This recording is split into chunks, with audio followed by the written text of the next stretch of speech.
discuss a little bit more detail in each of those areas.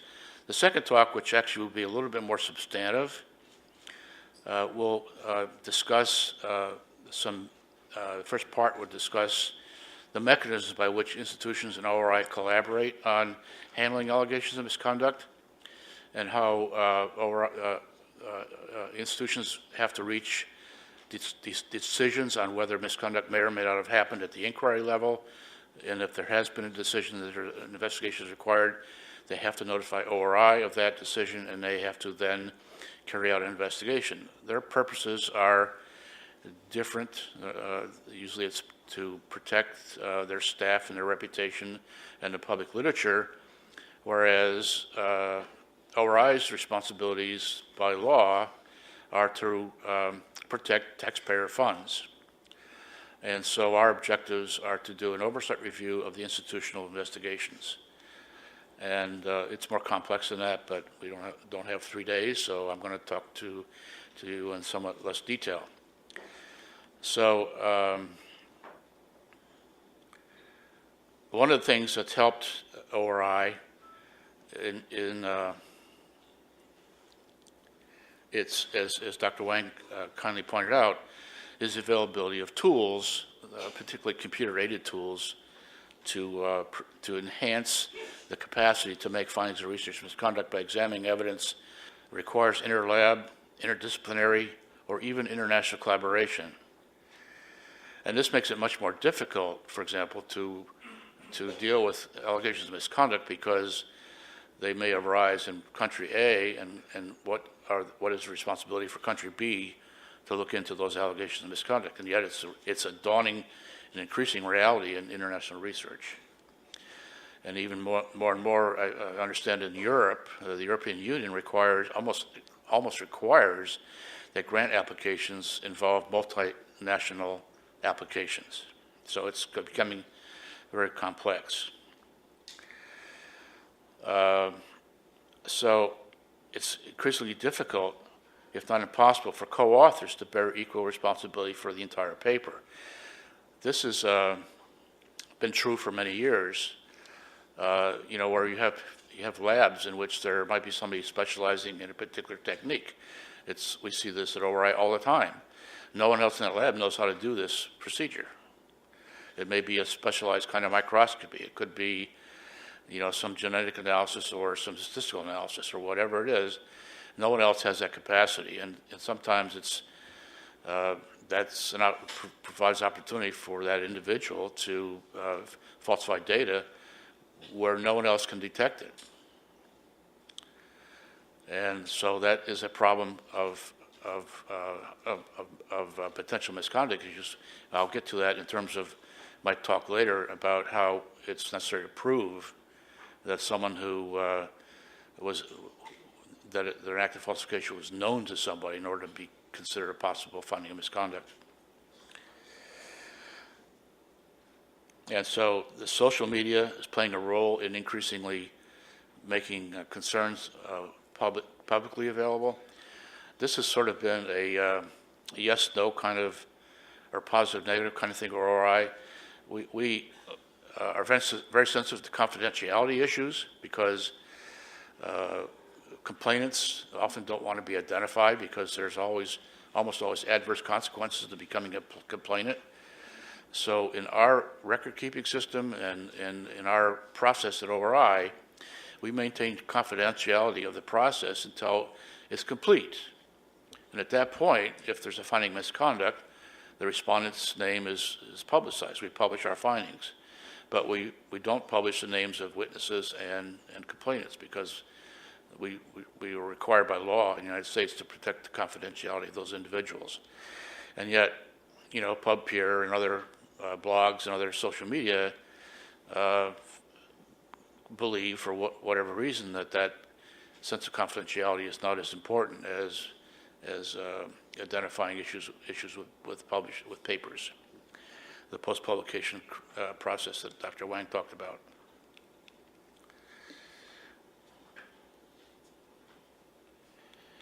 So,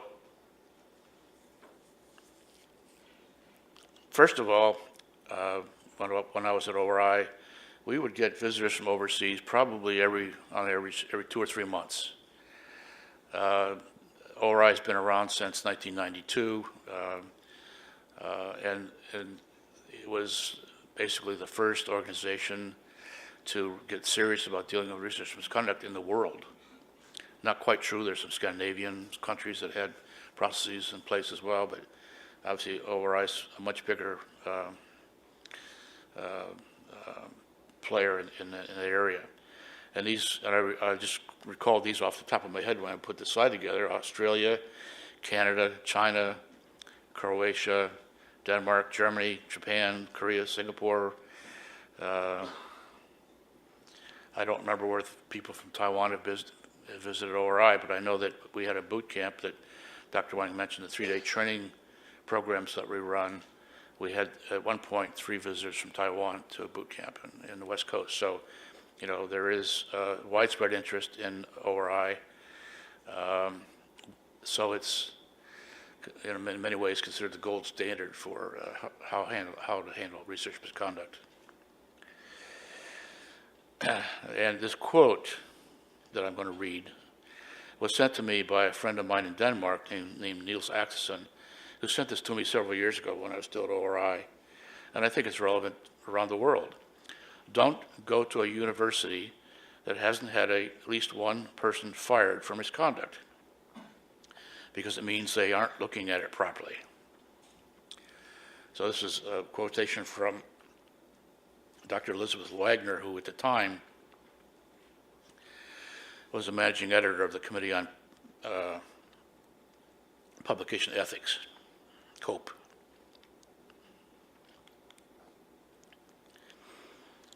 So I'm going to get a little bit about statistics, ORI statistics and global statistics. The reports on the frequency of how many people have cheated in terms of falsifying or fabricating data or plagiarizing data is always a little shaky, because as we know, surveys, we know in the United States, surveys are not all that accurate sometimes. But it also depends on how high a fraction of the population you're trying to survey actually respond to it. But in general, the studies that have been published conclude that somewhere around at least 1% of scientists have falsified or fabricated data. And that a higher percent, quite a bit higher, have knowledge, personal knowledge of falsification or fabrication by others. And strikingly, and this is from a paper by Daniel Finelli, an investigator in I think Scotland, who has written a number of papers in this area. He points out that in his surveys, less than half of those who see misconduct happening report it at all. So it's consistent with what ORI has felt for many, many years, is that the number of cases that we have that would get reported to us are really a small fraction of what's happening in the real world. So it's a serious problem, and it happens everywhere in the world. And so it's something that everyone has to sort of eventually come to grips with. As of mid-2015, as at that point at which I retired, we had handled over 6,000 allegations in the history of ORI. And that rate had gone up from about 200 to 250 a year in 2006 or 7 when I became director of DIO, to over 400 for a couple of years. It may have dropped a bit since. One person in particular, the infamous Claire Francis. I don't know if anybody's heard of Claire Francis, but we got dozens and dozens of allegations from that complainant for about 2.5 years, sometimes per month. But we historically close 35 to 40 cases a year. Many of those are no misconduct cases, about 15 on average. It varies from year to year, depending on some of the cases may take an investigator 2 or 3 years to investigate thoroughly. Dr. Wang is a structural biologist. He may be aware of a problem at the University of Alabama that we've been dealing with for now 7 or 8 years, part of it because it's so complex scientifically.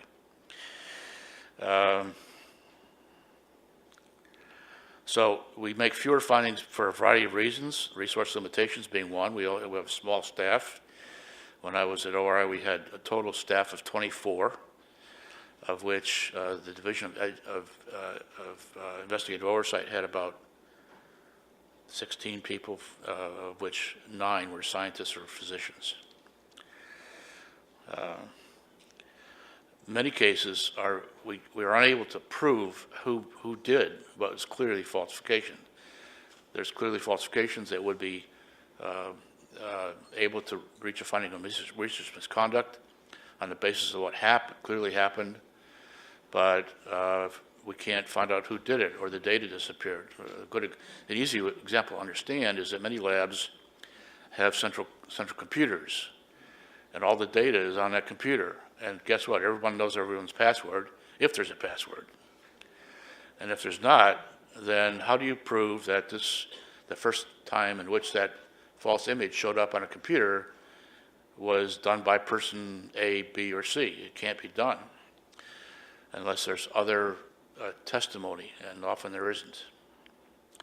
So many of the cases do involve misconduct, which we can't make a finding on, which is regrettable, but that's the way it is.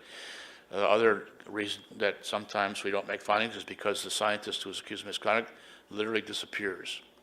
And we have a requirement in our regulation that all due diligence should be devoted to attempting to locate and provide the respondent an opportunity to respond to our potential charges or findings of misconduct.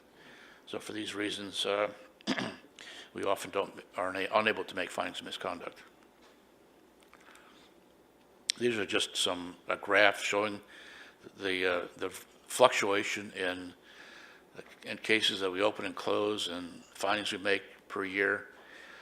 It goes up and down depending on, I don't know. We don't know. We can't go out shopping for allegations, so we have to wait for them to come to us.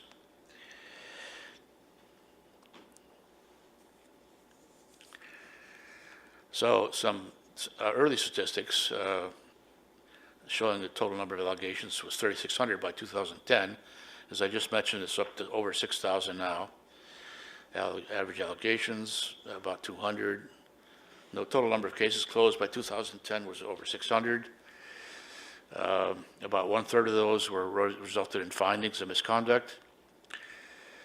Clinical research is a little bit different in the sense that we don't get as many findings, but we have a higher percent of them that we can make findings on. And the main reason for that is that records in clinical research are not so easy to discard or lose. And many of the cases in which we make findings are based on the fact that we can show discrepancies between the research record and the clinical record. The clinical record is not going to be changed by anybody because it's redundant and it's often stored in other locations. And so those discrepancies are often the basis for findings. And we've had 3 or 4 cases where data was reported on people that were deceased. And so that's kind of a clue, right? So the kind of rank of investigators that we've made findings on, it's all the way from department chairs, professors, all the way down to technicians. Anybody who is supported by public health service funds and commits misconduct can fall under our jurisdiction.